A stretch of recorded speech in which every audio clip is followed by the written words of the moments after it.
Hello, Cho. Let's read the question. The question is mark the current alternative in each of the following.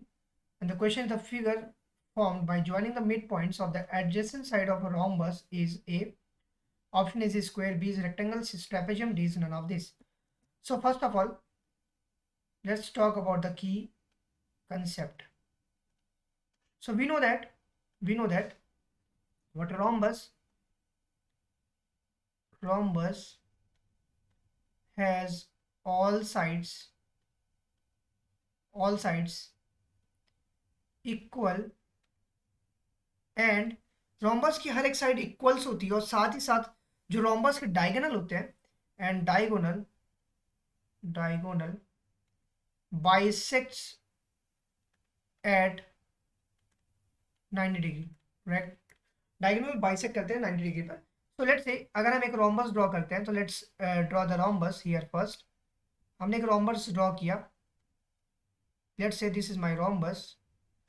हमने इसका नाम दे दिया A B C और D. अगर हम इस पर्टिकुलर रोम्बस की बात करते हैं, so basically what I am talking about, इस रोम्बस की अगर मैं बात करूं, यहाँ पे पी क्यू आर एस हमारा मिड पॉइंट है, पी क्यू आर और एस ये हमारे मिड पॉइंट्स हो गए। तो इस क्वेश्चन की अगर हम बात करते हैं, लेट्स से हमने यहाँ से इसको मैच किया, ड्रॉ कर लिया ऐसे, यहाँ से इसको ड्रॉ कर लिया और सिमिलरली यहाँ से इसको ड्रॉ कर लिया और यहाँ से इसको ड्रॉ कर लिया।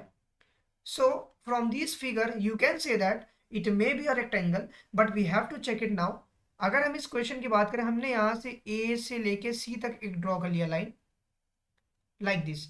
हमने A से C को ड्रॉ किया और यहाँ B से D को ड्रॉ कर लिया just like this. So what I am writing it here, draw AC and BD, जो हमारा कंस्ट्रक्शन का पार्ट हो गया। हमने AC और BD को ड्रॉ किया। Now what I will do now, अब हमें क्या पता है according to mid point theorem, अगर हम मिड पॉइंट थ्योरम की बात करें, बाय मिड पॉइंट थ्योरम जिसको हम एमपीटी भी कहते हैं, मिड पॉइंट थ्योरम।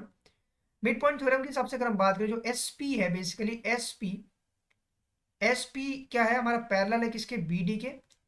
और मिड पॉइंट थ्योरम ही कहता है क्या, एसपी की जो वैल्यू हो जाएगी वो क्या हो जाएगी, हाफ हो जाएगी बीडी के।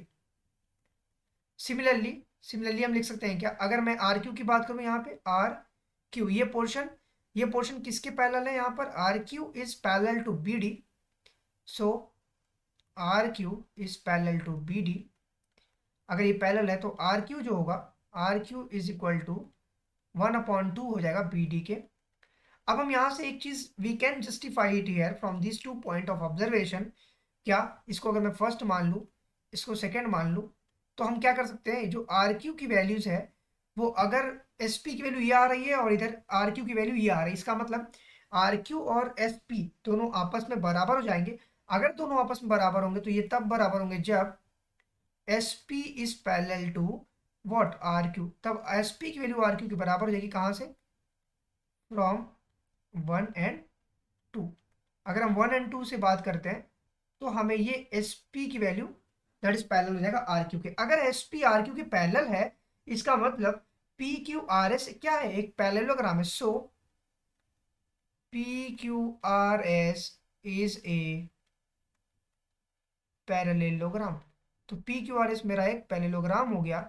अगर पी क्यू आर एस एक पैरेललोग्राम हो गया, इसका मतलब ये हो गया that is what A C जो होगा वो परपेंडिकुलर होगा किसके, बी डी के। क्योंकि रोम्बस में क्या होता है, रोम्बस में जो डायगोनल्स होते हैं वो बाइसेक्ट करते हैं एज पर द की concept what I have written it here since. तो इससे हम लिख सकते हैं क्या, that is what I am writing it here. इसका मतलब एंगल क्यू पी एस जो होगा वो मेरा 90 के बराबर होगा। Q P S, I am talking about Q P S, ये एंगल की बात करते हैं, ये एंगल किसके बराबर होगा, 90 के बराबर होगा। सो हम इस तरीके से यहाँ पे लिख सकते हैं दैट इज व्हाट, बिकॉज ये लाइन इसके पैरेलल है, ये लाइन इसके पैरेलल, इसका मतलब इसके एंगल्स भी आपस में करस्पॉन्डिंगली पैरेलल होंगे। तो इसका मतलब angle will remain with equal. It means that is P Q R S is a rectangle. ये मेरा बेसिकली एक रेक्टेंगल हो गया। That means option number B is my correct answer. Hope you understand it well. Best of luck. Thank you.